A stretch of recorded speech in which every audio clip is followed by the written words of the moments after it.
Hi there, my name is Mark and this is episode 3 of my Daddy Diary.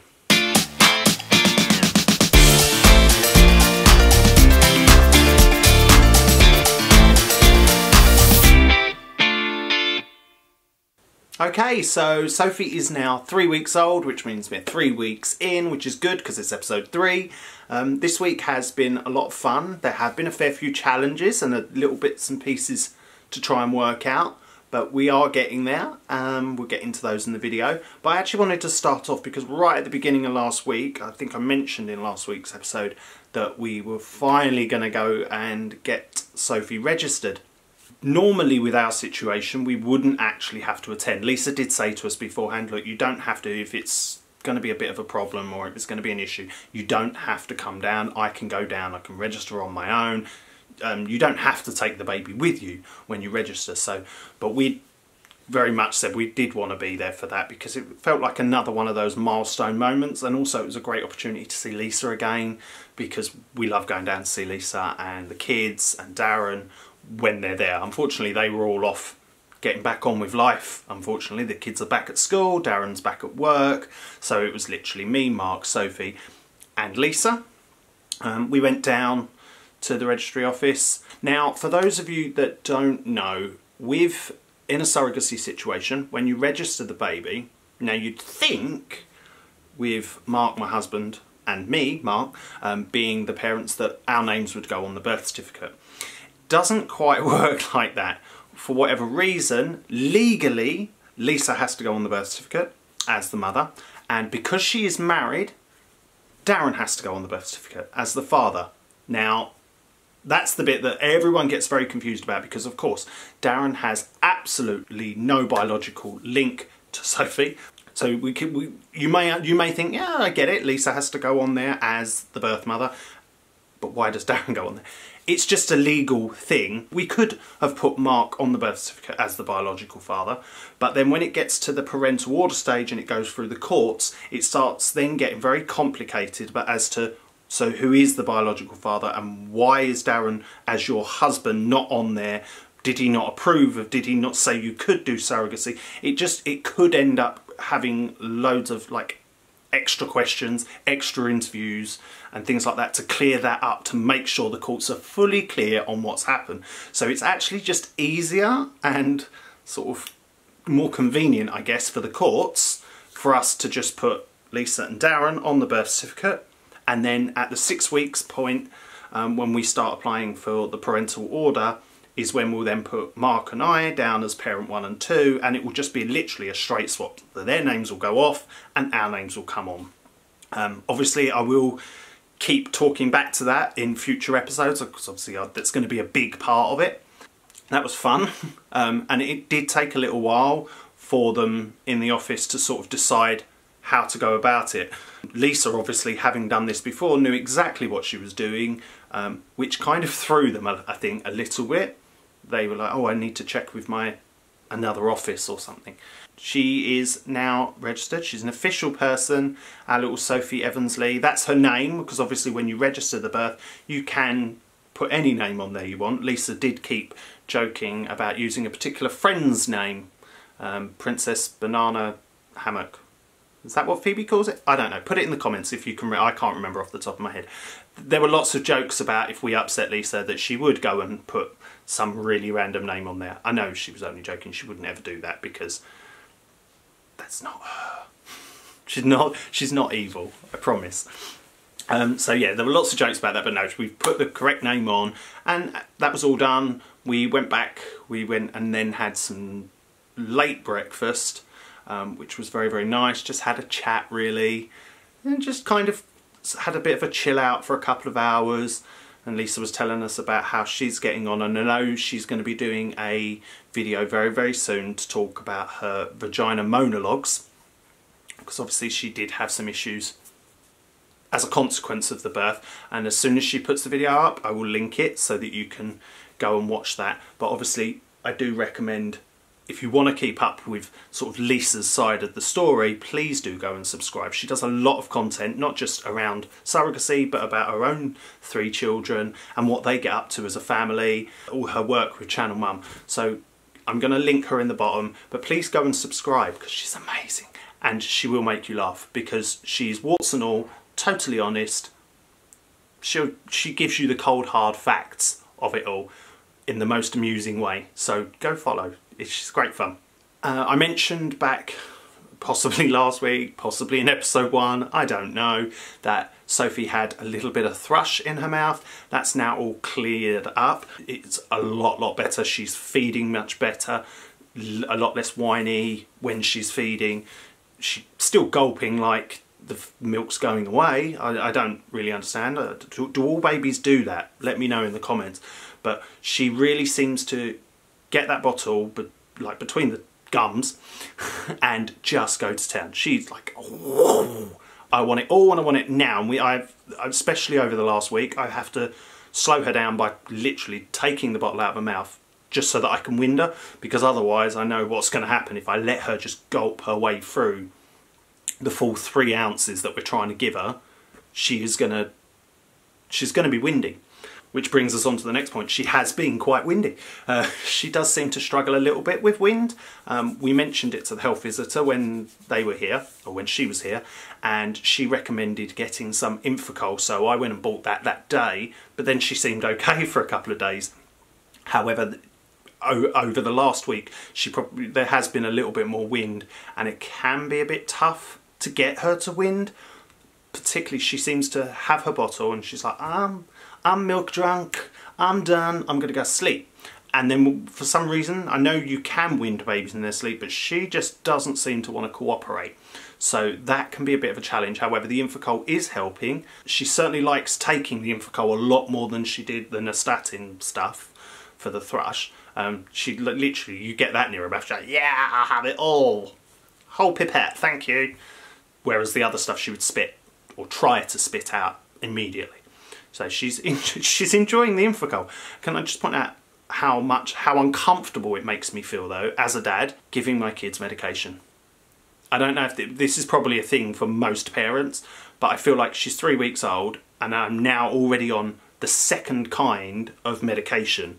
I don't know, I just don't feel comfortable with it. I think maybe because I've got an issue, I try to avoid taking painkillers if I don't really need them. Oh, I've got a little bit of a headache, no, suck it up, get through it. You know, I try and take them when I really need them. But the flip side is, it is helping. She is winding better, which means she then gets back off to sleep in certainly a much more comfortable way, because if we have found that if you do try and put her down to sleep and she hasn't quite finished winding yet, she'll let you know. She ain't having it. Not having it at all. So I mentioned at the beginning that this week has been a little bit more challenging. I think I've said before, and I know I've said it on Instagram if you follow me there, she likes to keep us on our toes. You think you've got yourself into a nice little routine and everything seems to be going well. You know, you feed her, you wind her, you change her, and she seems happy, and then she starts getting a little bit milk drunk, and you're just like, oh, you're so cute, we adore you, we think you're amazing, and oh, you're going off to sleep, and her little eyes are dropping. You're just like, yeah, give it a few more minutes. Yeah, you're asleep. We're going to move you into your basket, let you rest, and maybe I can get on and do some housework. And the minute you put her head down, bang, she's awake. So get her back up, because she doesn't just wake up, she'll wake up and scream at you that she's awake. Okay, fine, another cuddle, drifting off, blah blah blah, falling asleep, and the same thing again. I don't know what it is, or maybe she just doesn't like the Moses basket. A lot of the times we put her down and she decides that's not going to happen. She'll sleep in our arms quite happily, but she doesn't seem to want to go in the Moses basket, which obviously isn't great, and I'm already conscious of, I would love for her to just only fall asleep in my arms forever. That'd be great. I'm not sure she's going to appreciate that she can only sleep in my arms at the age of 25. So even now I'm kind of forward thinking and going, well, you know, she does have to get used to being able to sleep in a bed of sorts on her own without us being there, like touching her. So I'm already conscious of it. Now, I don't know if I'm jumping the gun at 3 weeks, All I can think is that they start learning from the minute they're born. So she is picking up on routines, she is picking up on the way we do things, how we are, the environment that she's in. So that surely has got to be one of those things as well, that if we always get her off to sleep in our arms, that's going to become the standard then, and she will only ever want to sleep in her arms. Now, of course, I don't think she's actually going to get to 25 and that's going to be the case. That was an extreme example I give you, but I think you understand where I might be coming from. Now, I might be doing it all wrong. I don't know. And that's something I've learned this week, that you question, or I certainly have, I have questioned myself so many times this week. Am I doing it right? Am I missing something? Why is she still crying? Have I done something wrong? Am I upsetting her? I was warned about this. A lot of people have told me about it and said this is going to happen. But nothing, it doesn't matter how minutes you're warned. Like I'm saying it now, it won't mean diddly to someone who hasn't had a child yet. So that's been a challenge for me this week, is to take a moment to just stop, reevaluate, rethink it, and just not reassure myself, but just not to get into this whole, oh, I'm a terrible father, I'm doing it wrong, I'm failing. And don't get me wrong, I have said a couple of times this week, I just feel like a complete and utter failure. Because I do, at times. But like I say, it's having that moment to step back and just go, it's fine. She is happy, she's eating, she's doing everything a baby should. So those moments when she is crying and she's screaming, that doesn't mean I'm doing anything wrong.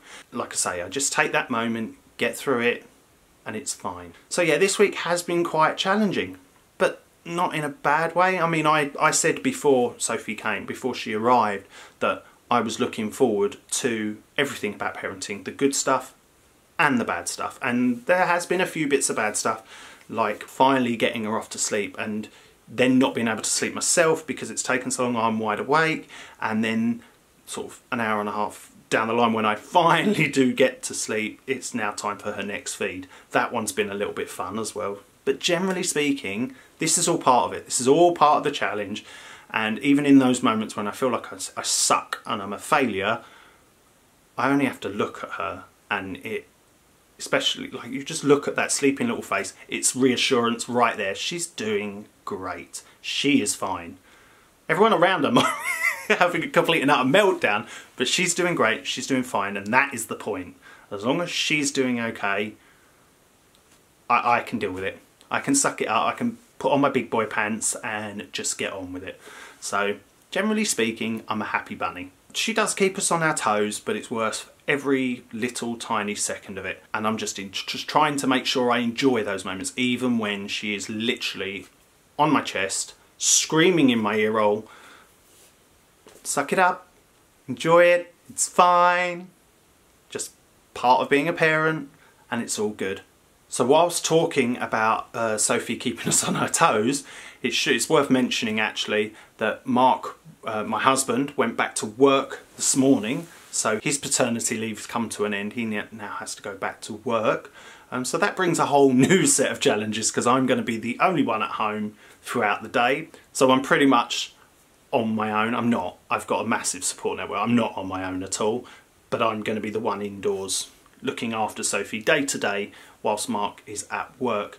Now, obviously this isn't anything unusual, but I can certainly sympathise with anyone in that situation, because I saw his face this morning when it was time for him to go off to work, and he came over and I was just trying to get her off to sleep, and he came in, gave her a kiss, gave me a kiss and said goodbye for the day. And I saw that look on his face. He didn't want to go to work at all.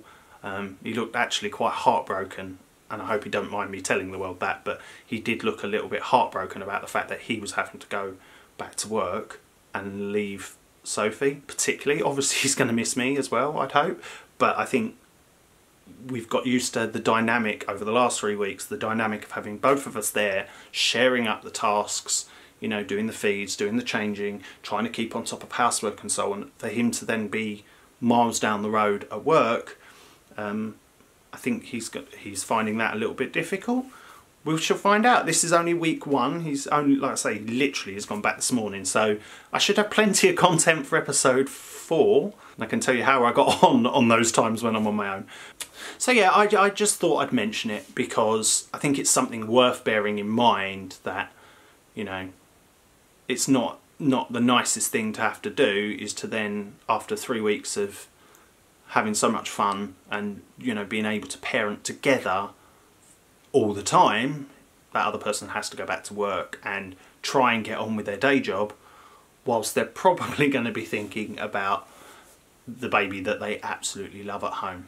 So I'm gonna leave it there because I've rambled a bit in this one. Sorry. It's been that kind of a week. I'm becoming a rambling mess. You're gonna see this over each episode. I hate to think what I'm gonna be like come episode whatever, 50, and like a year in, I might actually just look like a completely different, dishevelled, broken man. Who knows? Ha! You'll have to keep tuning in now. You'll have to keep watching just to watch the slow, gradual, complete and utter breakdown that I might have, or I just won't and I'll be fine. You'll have to watch to find out. Anyway, so I'm rambling still. I'm going to stop rambling. Again, as always, I'll leave you with a few clips, hopefully, of Sophie. Thanks for watching, and I shall see you next week. Bye!